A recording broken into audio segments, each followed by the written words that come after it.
produção, ela trata da maneira pela qual as organizações produzem bens e serviços. Ela pode ser vista exatamente como um sistema de produção em que existem entradas, né, que são os inputs dentro desse sistema, existe exatamente um conglomerado de instalações que nós podemos denominar como o processo de produção propriamente dita, e evidente que precisa ser sempre controlado, e o resultado de todo um esforço concentrado e tecnológico se dá na razão direta da fabricação dos produtos, cujo resultado são os bens, produtos e serviços, ou seja, os outputs, né, do sistema. De sorte que a administração da produção é a administração justamente de recursos produtivos para o crescimento da competitividade estratégica da empresa dentro do mercado consumidor. Do ponto de vista da evolução da administração da produção, nós podemos colocar que a produção, a administração da produção, ela remonta justamente do início da civilização.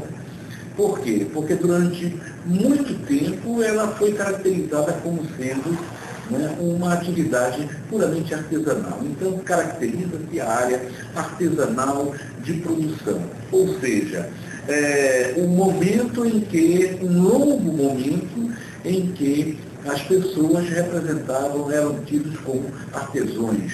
Eles trabalhavam sem maior concepção de planejamento e organização e trabalhavam alguns tipos de bens para a sua autossustentação, a sustentação da sua família, as necessidades dos seus familiares, dos grupos, né, que estavam reunidos, etc. Então eles eram os artesãos. A partir daí houve uma mudança. Por quê? Porque nós passamos a ver que essas mudanças foram acontecendo com maior envergadura até a chegada da Revolução Industrial, que caracterizou uma passagem do sistema artesanal para o sistema fabril. A Revolução Industrial, ela foi responsável, foi um marco importante na história, e foi responsável exatamente pela mecanização das oficinas e da agricultura. Foi uma revolução eminentemente produtiva, além de ser uma revolução cultural, social, econômica, política, né? Uma revolução de transformação, uma revolução de criação de novos bens, não é? De novos níveis de capital, novas fontes de energia, e também, a partir daí, de forma muito intensa, começa a suceder a incorporação de técnicas e de princípios científicos dentro do processo produtivo.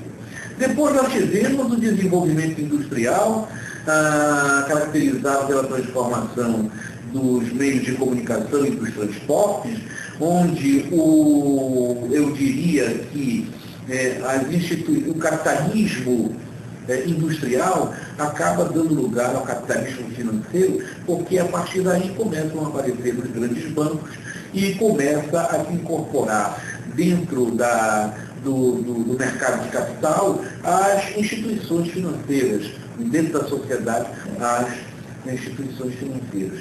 Depois nós tivemos uma outra área que poderia ser caracterizada, um outro momento, como sendo o momento de gigantismo industrial, né, que acontece entre as duas grandes guerras, de 1911 e de a outra de 1938, que acabou em 1945. Né?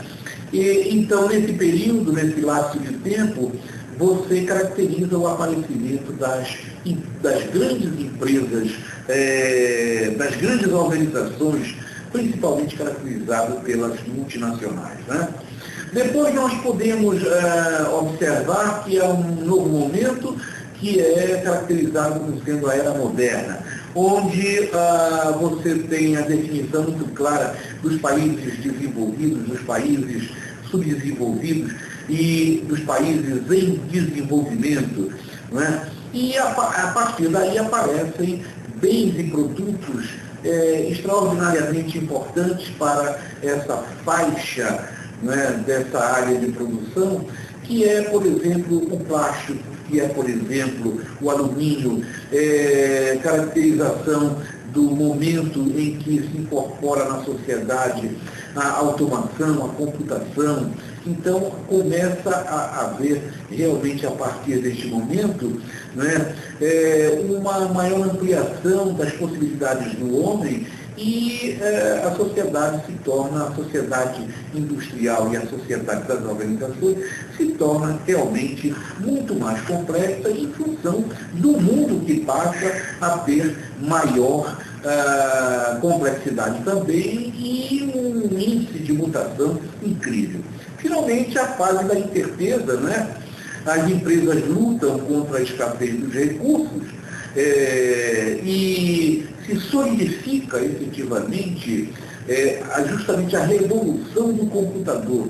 E o que nós vemos hoje é uma transformação imensa, né, na cultura, na forma de administrar, na maneira de conduzir o processo de organização dentro das corporações, as facilidades, as novas metodologias, as novas tecnologias, e a era do computador traz exatamente todo esse contexto de mudanças altamente favoráveis para as organizações. E, por fim, não é, o momento atual, que é o momento em que a maximização, a necessidade de maximização dos resultados, não é, por conta justamente da intensa e avassaladora necessidade de satisfazer o mercado consumidor na figura dos clientes, né, a satisfação humana e a proteção agora do meio ambiente diante de todos esses fatos que têm ocorrido ao longo desses últimos 30 anos para reservar proteção à sociedade. Essa é, mais ou menos, alguns aspectos importantes desse processo de evolução. Ok. Vou falar agora, propriamente dito, sobre a empresa, o seu conceito, o que significa uma empresa. Inicialmente, tem que dizer que uma empresa é um sistema social. Uma empresa, elas existem dentro do meio ambiente, qualquer empresa. Ela é constituída de uma pessoa ou de mais de uma pessoa. É um arranjo sistemático de duas ou mais pessoas que cumprem papéis formais dentro do contexto em que elas atuam. Elas compartilham de um propósito comum para a sociedade. Elas têm um alcance social incrível, qualquer organização. Então, elas têm que ser inovadoras, elas precisam ser bem controladas, elas precisam ser bem organizadas para que elas tenham uma vida longa, para que elas atinjam efetivamente os seus objetivos.